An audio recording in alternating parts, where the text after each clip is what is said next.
Group of ladies ആണ് കേട്ടോ. അപ്പോൾ അവരെല്ലാവരും ഒരേ കളർ, ഇവിടെ കുറച്ച് ആഴം കൂടുതലാണെന്നാണ് തോന്നുന്നത്. പക്ഷെ അവരെല്ലാവരും പുറത്ത് മണ്ണൊക്കെ വാരി ഇട്ടിട്ട് അതിൽ കുളിച്ചിട്ട് വന്നിട്ട് നല്ല വെള്ളത്തിൽ കുളിക്കാൻ വേണ്ടി കുറച്ച് സ്വീറ്റാണ് കണ്ടു കഴിഞ്ഞാൽ നമ്മുടെ അലുവാണൊക്കെ ഇരിക്കും. പിന്നെ കുറച്ച് സ്പ്രിംഗ് റോൾസും അങ്ങനെയൊക്കെ കുറച്ച് ഐറ്റംസുകൾ ഇരിപ്പുണ്ട്. കാണുന്ന ഡ്രാഗൺ ബ്രിഡ്ജ്. അപ്പോൾ ഇത് കാണാൻ വേണ്ടിയിട്ട് ഭംഗി എന്ന് പറയുന്നത് രാത്രിയിലാണ്. സിൽക്കിൻ്റെ ഐറ്റംസ് ആണ് കംപ്ലീറ്റ്. ഏറ്റവും വലിയ ബ്രിഡ്ജ് എന്നാണ് പറയുന്നത്. അത് കടലിൻ്റെ മുകളിലൂടെയുള്ള ഏറ്റവും വലിയ ബ്രിഡ്ജ്. പറയുകയാണെങ്കിൽ നമ്മുടെ വീഗാലാൻഡും റാമോജിയും കൂടെ കമ്പൈൻ ചെയ്തിട്ടുള്ള കണക്കാണ്. പക്ഷേ ഇവർക്ക് വേണ്ടി മാത്രം താമസിക്കാൻ വേണ്ടിയിട്ടാണ് കേട്ടോ ആ ക്വാർട്ടേഴ്സ് ഉണ്ടാക്കിയിട്ടിരിക്കുന്നത്. നമ്മൾ നിൽക്കുന്ന ഹോട്ടലിലെ റൂമിൻ്റെ ബാൽക്കണിയിൽ നിന്നുള്ളൊരു വ്യൂ ആണ് ഈ കാണുന്നത്. ഇപ്പോൾ രാവിലെ ഏകദേശം 5:30 ആവുന്നതേ ഉള്ളൂ. പക്ഷേ നേരെ നല്ല വെളുത്തതുപോലെയായി.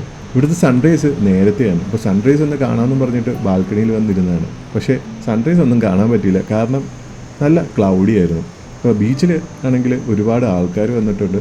പക്ഷേ റോഡൊക്കെ പൊതുവേ എംറ്റിയാണ്. വണ്ടികളൊന്നും അധികം അങ്ങനെ പോകുന്നൊന്നുമില്ല. എന്തായാലും നമുക്ക് രാവിലെ ഒന്ന് നടന്നിട്ട് വരാം. അപ്പോൾ ട്രിപ്പ് ആൻഡ് ടെക് സ്റ്റോറീസിൻ്റെ മറ്റൊരു വീഡിയോയിലേക്ക് എല്ലാവർക്കും സ്വാഗതം. നമ്മളിപ്പോൾ ഹോട്ടലിൻ്റെ പുറത്തേക്ക് ഇറങ്ങുകയാണ്. ഇപ്പോൾ ഒരുപാട് ആൾക്കാർ അവിടെ വന്നിട്ടുണ്ട് എക്സസൈസ് ചെയ്യാൻ വേണ്ടിയിട്ടൊക്കെ. അപ്പോൾ അവിടെ ആ പിങ്ക് കളർ ഇട്ട് കുറച്ച് ആൾക്കാർ നിൽക്കുന്നുണ്ട്. അവരവിടെ നിന്ന് എക്സസൈസ് ചെയ്യണം.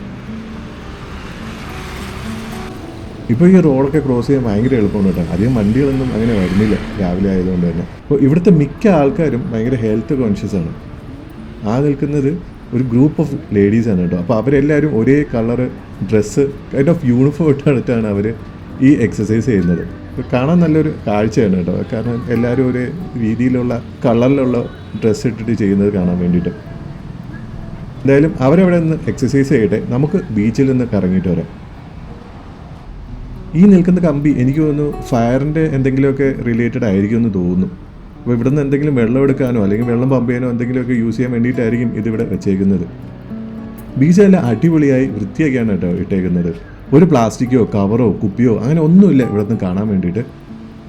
ഇവിടുത്തെ മുനിസിപ്പാലിറ്റീൻ്റെ ആൾക്കാരാണെന്ന് തോന്നുന്നു. അവർ രാവിലെ വന്ന് ഈ ബീച്ചെല്ലാം നല്ലപോലെ ക്ലീൻ ചെയ്യുന്നുണ്ട്. അപ്പോൾ ഇതുപോലെ വേണം ആക്ച്വലി ബീച്ചൊക്കെ മെയിൻറ്റെയിൻ ചെയ്ത് ഇടാൻ വേണ്ടിയിട്ട്.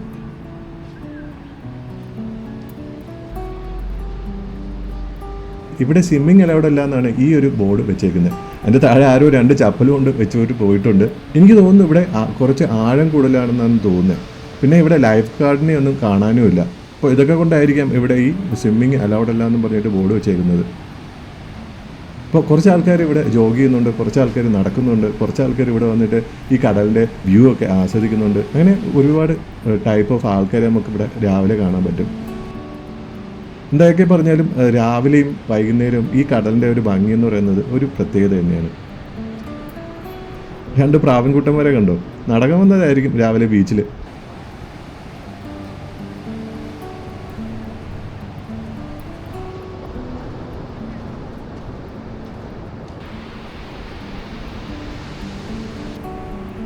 ഒരുപാട് സ്ഥലത്ത് മറ്റേ ബോർഡ് വെച്ചിട്ടുണ്ട് കേട്ടോ, സ്വിമ്മിങ് അലൗഡ് അല്ല എന്നും പറഞ്ഞിട്ട്.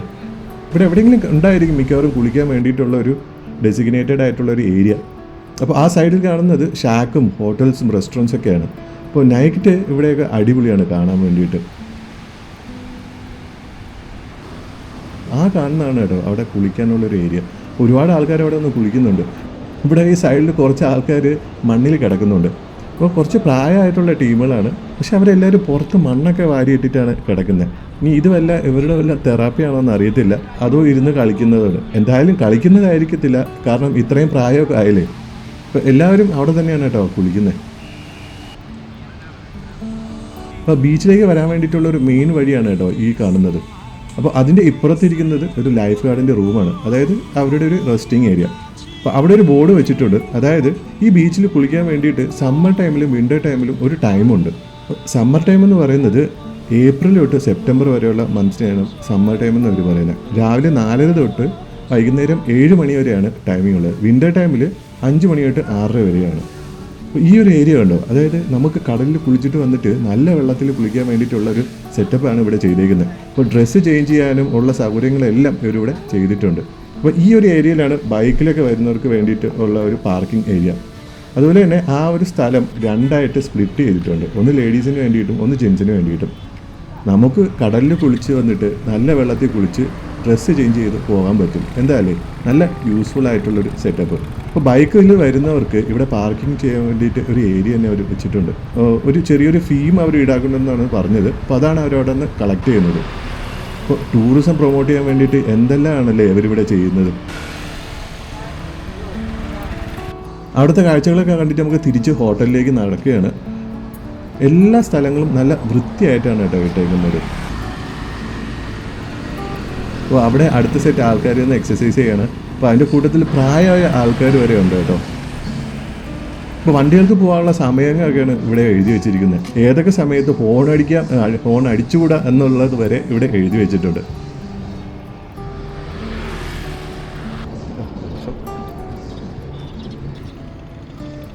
ഈ ഗാർഡൻ്റെ ബാക്കിൽ ഒരു ചേർച്ചാണെന്നാണ് തോന്നുന്നത്. അപ്പോൾ അതിൻ്റെ മുമ്പിലുള്ള ഈ ഒരു ചെറിയ ഗാർഡനിൽ ആൾക്കാർക്ക് വന്നിരിക്കാനുള്ള എല്ലാ സെറ്റപ്പുകളും ചെയ്തിട്ടുണ്ട്. ഇതേ അടുത്ത സെറ്റ് പ്രാവിൻ്റെ കൂട്ടങ്ങളാണ്. കൂട്ടത്തിൽ നല്ല വെള്ള ആശാന്മാരും ഉണ്ട് കേട്ടോ.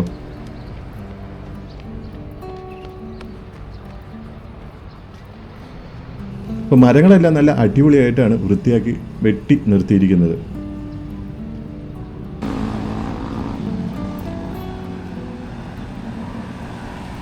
അപ്പോൾ ഹോട്ടലിൽ തിരിച്ചെത്തി.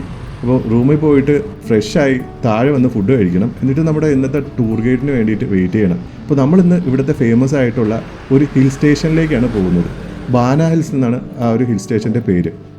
അപ്പോൾ അവിടെ ഒരു ദിവസം സ്പെൻഡ് ചെയ്യാനുള്ള സംഭവങ്ങളൊക്കെ ഉണ്ട് എന്നാണ് പറയുന്നത്. ഒന്നല്ല 1-2 ദിവസം അവിടെ സ്പെൻഡ് ചെയ്യാനുള്ള കാര്യങ്ങളുണ്ടെന്നാണ് ഞാൻ അറിഞ്ഞത്. നല്ലൊരു കുളിയൊക്കെ കഴിഞ്ഞു റെഡിയായിട്ട് താഴെ വന്നു. അപ്പോൾ ഇതാണ് നമ്മുടെ ഹോട്ടലിൻ്റെ റെസ്റ്റോറൻറ്റ് ഏരിയ. അപ്പോൾ ഈ ഒരു സെക്ഷനിൽ ഫുള്ളി ബിവറേജസ് ഐറ്റംസ് ആണ്. അതായത് ടീ, കോഫി, ജ്യൂസ് അങ്ങനെയുള്ള കാര്യങ്ങളെല്ലാം ഇവിടെ വെച്ചേക്കുന്നത്.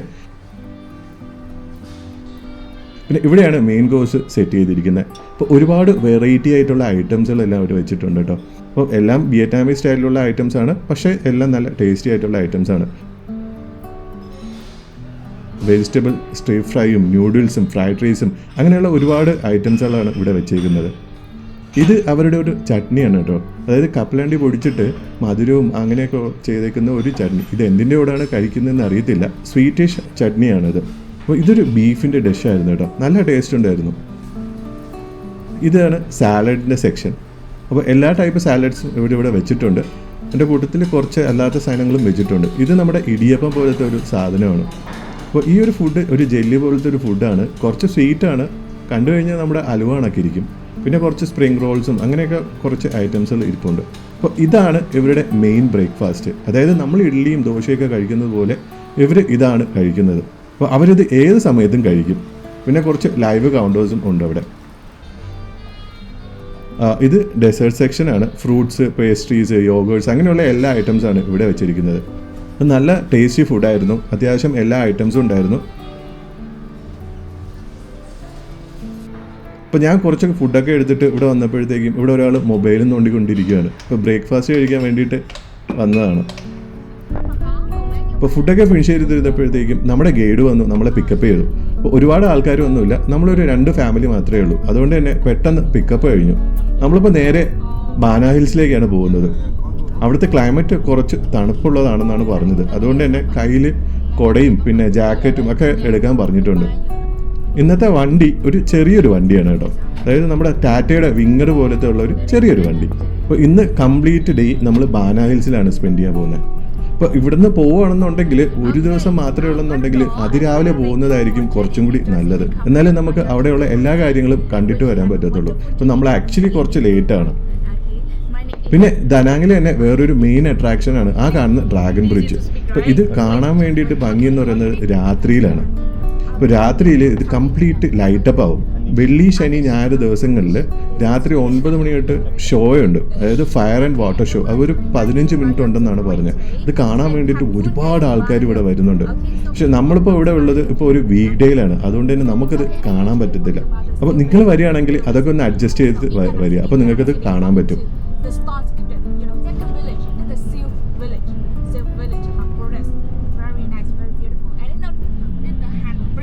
എന്ത് നീറ്റ് ആൻഡ് ക്ലീൻ ആയിട്ടാണല്ലേ ഈ ഒരു സിറ്റി അവർ ചെയ്തേക്കുന്നത്. പാർക്കുകളായാലും വണ്ടി പാർക്ക് ചെയ്യാൻ വേണ്ടിയിട്ടുള്ള സ്ഥലങ്ങളായാലും എല്ലാം നല്ല ഓർഗനൈസ്ഡ് ആയിട്ട് നല്ല വൃത്തിയായിട്ടാണ് ഇവിടെ എല്ലാം മെയിൻറ്റെയിൻ ചെയ്യുന്നത്. അപ്പോൾ ആസ് യൂഷ്വൽ അവരുടെ മെയിൻ കലാപരിപാടി ആയിട്ടുള്ള പോകുന്ന വഴിക്കുള്ള കടയിൽ കയറ്റുന്ന പരിപാടി ഇപ്പോഴും അവർ റിപ്പീറ്റ് ചെയ്തു. പ്രാവശ്യം നിർത്തിയേക്കുന്നത് ഒരു സിൽക്കിൻ്റെ ഫാക്ടറി ഔട്ട്ലെറ്റിലാണ്. ഇതെല്ലാം ഇവിടുത്തെ ഗവൺമെൻറ് അപ്രൂവ്ഡ് ആയിട്ടുള്ള ഔട്ട്ലെറ്റ് എന്നാണ് അവർ പറഞ്ഞത്. അപ്പോൾ ഈ കാണുന്ന 2 രാജാക്കന്മാരാണ് ഇതെല്ലാം തുടങ്ങി വെച്ചെന്നാണ് നമുക്ക് ഇവർ എക്സ്പ്ലെയിൻ ചെയ്ത് തരുന്നത്. വിയറ്റ്നാമിൻ്റെ ഒരു മെയിൻ സോഴ്സ് ഓഫ് ഇൻകം ആയിരുന്നു ഈ ഒരു സിൽക്ക് നിർമ്മാണം എന്ന് പറയുന്നത്. അപ്പോൾ ഇവിടെ എവിടേക്കാണ് ഉള്ളതെന്നാണ് ഈ ഒരു മാപ്പിൽ അവർ കാണിച്ചേക്കുന്നത്. അപ്പോൾ നമ്മൾ ഇന്നലെ പോയ ഹൊയാനിൽ നിന്നായിരുന്നു ഇതെല്ലാം ട്രേഡ് ചെയ്തിരുന്നത് പണ്ട് കാലത്ത്. ഈ കാണുന്ന പടങ്ങളെല്ലാം അവർ കൈവച്ച് സിൽക്കിൻ്റെ നൂല് കൊണ്ട് ചെയ്തിരിക്കുന്നതാണ് കേട്ടോ.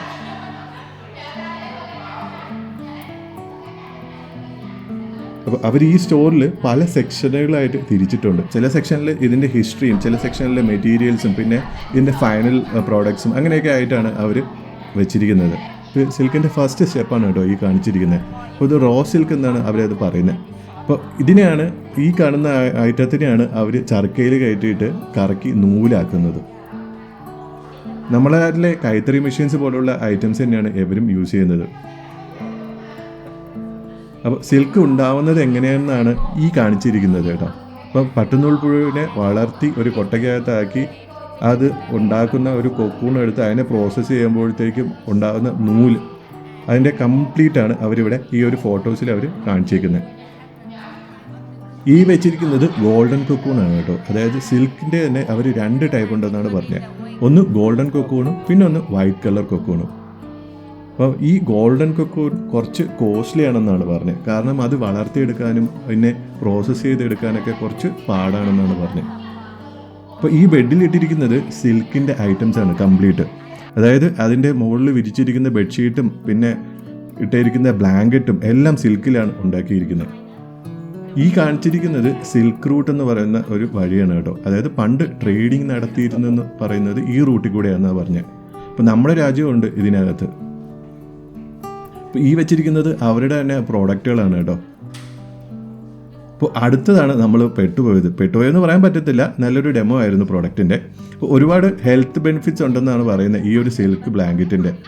അപ്പോൾ അതിൻ്റെ ഒരു ഡെമോ ആണ് അവർ കാണിച്ചു തന്നത്. ഡിഫറെൻറ്റ് കളർ ഓഫ് ബ്ലാങ്കറ്റ്സ് ഉണ്ടെന്നാണ് അവർ പറഞ്ഞത്. അപ്പോൾ നമ്മൾ നേരത്തെ കണ്ട ഗോൾഡൻ കൊക്കൂണും പിന്നെ വൈറ്റ് കൊക്കൂണൊക്കെ വെച്ച് ഉണ്ടാക്കിക്കുന്ന ബ്ലാങ്കറ്റുകളാണ് അവർ നമുക്ക് കാണിച്ചു തരുന്നത്. ബ്ലാങ്കറ്റ് വാങ്ങണമെന്നുണ്ടായിരുന്നു, പക്ഷേ കൊണ്ടുവരുന്നത് കുറച്ച് മെനക്കേടായതുകൊണ്ട് വാങ്ങിയില്ല. കാരണം നമ്മൾ മിനിമം ലഗേജ് ആയിട്ടാണ് പോയത്. അപ്പോൾ ഇത് വാങ്ങിക്കൊണ്ട് വരാൻ വേണ്ടിയിട്ട് നമ്മൾ ഫ്ലൈറ്റിൽ എക്സ്ട്രാ ലഗേജിൻ്റെ ക്യാഷ് കൊടുക്കേണ്ടി വരും. അപ്പോൾ അതുകൊണ്ട് തന്നെ നമ്മളത് വാങ്ങിയില്ല. പക്ഷേ പ്രോഡക്റ്റ് അത്യാവശ്യം നല്ല റീസണബിൾ ആയിരുന്നു കേട്ടോ. അതും നല്ല പ്രോഡക്റ്റ് ആയിരുന്നു. അപ്പോൾ രാവിലെ ഇത്രയും പറഞ്ഞതല്ലേ എന്ന് വിചാരിച്ചിട്ട് നമ്മൾ എന്തെങ്കിലും വാങ്ങാമെന്ന് വിചാരിച്ചു. എന്തായാലും കൊടുക്കുന്ന കാശിന് അത് വർത്തായിരുന്നു. നല്ല മെറ്റീരിയൽസ് ആയിരുന്നു കേട്ടോ. അപ്പോൾ നമ്മൾ ഇവിടുന്ന് സാധനമൊക്കെ വാങ്ങിച്ച് പുറത്തേക്ക് ഇറങ്ങിയപ്പോഴത്തേക്കും നല്ല മഴ. അപ്പോൾ നമ്മളിനിയിപ്പോൾ ബാന ഹിൽസിനെ ലക്ഷ്യമാക്കി പൊയ്ക്കൊണ്ടിരിക്കുകയാണ് കേട്ടോ. ബാന ഹിൽസിനെ പറ്റി പറയുകയാണെങ്കിൽ പണ്ട് 20-ാം നൂറ്റാണ്ടിൽ ഫ്രഞ്ചുകാർ വന്നപ്പോഴത്തേക്കും അവർക്ക് ഇവിടുത്തെ ചൂട് സഹിക്കാൻ വയ്യാതായി. അപ്പോൾ അവർക്കൊരു ഹോളിഡേ ഡെസ്റ്റിനേഷൻ പോലെ ഒരെണ്ണം വേണമെന്നുണ്ടായിരുന്നു. അപ്പോൾ അവരാണ് ഈ ഒരു ബാന ഹിൽസ് കണ്ടുപിടിച്ചത്. ഇപ്പോൾ ഹിൽ സ്റ്റേഷൻ ആയതുകൊണ്ട് തന്നെ ഇവിടുത്തെ ക്ലൈമറ്റ് നല്ല അടിപൊളിയാണ്. അപ്പോൾ അവരവിടെ ഒരു റിസോർട്ട് പണിതു. അപ്പോൾ നമ്മൾ ഇപ്പോൾ ക്രോസ് ചെയ്യുന്നത് ഒരു കടലാണ്. അതായത് വിയറ്റ്നാമിൻ്റെ തന്നെ ഏറ്റവും വലിയ ബ്രിഡ്ജ് എന്നാണ് പറയുന്നത്. അത് കടലിൻ്റെ മുകളിലൂടെയുള്ള ഏറ്റവും വലിയ ബ്രിഡ്ജ്. അപ്പോൾ അതാണ് ഇപ്പോൾ നമ്മൾ ക്രോസ് ചെയ്യുന്നത്. ഇതൊരു ഹാങ്ങിങ് ബ്രിഡ്ജാണ് കേട്ടോ. അപ്പോൾ ഫ്രഞ്ചുകാർ ഇവിടെ നിന്ന് പോയപ്പോഴത്തേക്കും അത് സൺ ഗ്രൂപ്പ് എന്ന് പറയുന്ന ഒരു കമ്പനി ഏറ്റെടുത്തിട്ട് അവർ തന്നെ എക്സ്പാൻഡ് ചെയ്തു. നല്ല രീതിയിൽ കുറേ കാര്യങ്ങൾ അവർ ചെയ്തു. അത് ടൂറിസം മുൻകണ്ടാണ് അവരിതെല്ലാം എക്സ്പാൻഡും എല്ലാം ചെയ്തത്. ഒരുപാട് ആൾക്കാർ ഇപ്പോൾ ഇത് കാണാൻ വേണ്ടിയിട്ട് തന്നെ വരുന്നുണ്ട്. ദനാങ്ങിൽ തന്നെ ഒരു മെയിൻ അട്രാക്ഷനാണ് ഈ പറയുന്ന ബാന ഹിൽസ് എന്ന് പറയുന്നത്. അപ്പോൾ അവിടെ സ്റ്റേ ചെയ്യാനൊക്കെ ഉള്ള ഓപ്ഷൻസ് ഉണ്ട്. പക്ഷേ റൂംസൊക്കെ കിട്ടുന്നത് ഭയങ്കര പാടായിരിക്കും. കാരണം 1 മാസം അല്ലെങ്കിൽ 2 മാസം മുന്നേയൊക്കെ നമ്മളിപ്പോൾ അവിടെ ബുക്ക് ചെയ്താൽ മാത്രമേ നമുക്ക് അവിടെ കിട്ടത്തുള്ളൂ. മുകളിലേക്ക് പോകാൻ വേണ്ടിയിട്ട് 2 വഴികളാണുള്ളത്. ഒന്ന് നമുക്ക് വണ്ടി പോകുന്ന വഴിയുണ്ട്, പക്ഷേ അത് കുറച്ച് സമയം കൂടുതലെടുക്കും. പിന്നെ കേബിൾ കാറുണ്ട്. ലോകത്തിലെ തന്നെ ഏറ്റവും വലിയ കേബിൾ കാർ എന്നാണ് ഈ പറയുന്നത്. 15 മിനിറ്റാണ് എടുക്കുന്നത് അവിടെ എത്താൻ വേണ്ടിയിട്ട്. പറയുകയാണെങ്കിൽ നമ്മുടെ വീഗാലാൻഡും റാമോജിയും കൂടെ കമ്പൈൻ ചെയ്തിട്ടുള്ള കണക്കാണ്. പക്ഷേ ഇത് അതുക്കും മേലെയാണ്. വീക്കെൻഡിലൊക്കെ ഭയങ്കര റഷാന്നാണ് പറയുന്നത്. ഇവിടെ ജോലി ചെയ്യുന്നവർക്ക് വേണ്ടി മാത്രം താമസിക്കാൻ വേണ്ടിയിട്ടാണ് കേട്ടോ ആ ക്വാർട്ടേഴ്സ് ഉണ്ടാക്കിയിട്ടിരിക്കുന്നത്. അപ്പോൾ നിങ്ങൾക്ക് ഊഹിക്കാനുള്ളതേ ഉള്ളൂ എത്രത്തോളം ആൾക്കാരാണ് ഇവിടെ വർക്ക് ചെയ്യുന്നതെന്നുള്ളത് ഈ ഒരു പാർക്കിന് വേണ്ടിയിട്ട്. വരുന്നെങ്കിൽ വീക്ക് ഡേയിൽ വരുന്നതായിരിക്കും എപ്പോഴും ബെറ്റർ. ഇപ്പോൾ ദനാങ്ങിൽ വരുന്നവർ എന്തായാലും ഇവിടെ വന്നൊന്ന് കണ്ടിട്ടേ പോകത്തുള്ളൂ.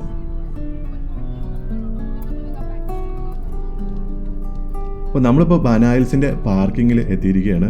നമ്മളിനിയിപ്പോൾ ഇവിടെ ഇറങ്ങിയിട്ട് കേബിൾ കാറിലാണ് മുകളിലേക്ക് പോകുന്നത്. അപ്പോൾ നമ്മുടെ ഇന്നത്തെ ഗൈഡാണ് ആ പോളം പിടിച്ചുകൊണ്ട് പോകുന്നത്. അപ്പോൾ ബനായിൽസിൻ്റെ കൂടുതൽ വിശേഷങ്ങൾ നമുക്ക് അടുത്ത വീഡിയോയിൽ കാണാം. നിങ്ങൾക്ക് ഈ വീഡിയോ ഇഷ്ടപ്പെട്ടെന്ന് വിചാരിക്കുന്നു. നമുക്ക് അടുത്തൊരു വീഡിയോയിൽ കാണുന്നത് വരെ ബൈ ഫോർ എവ്രിവൺ.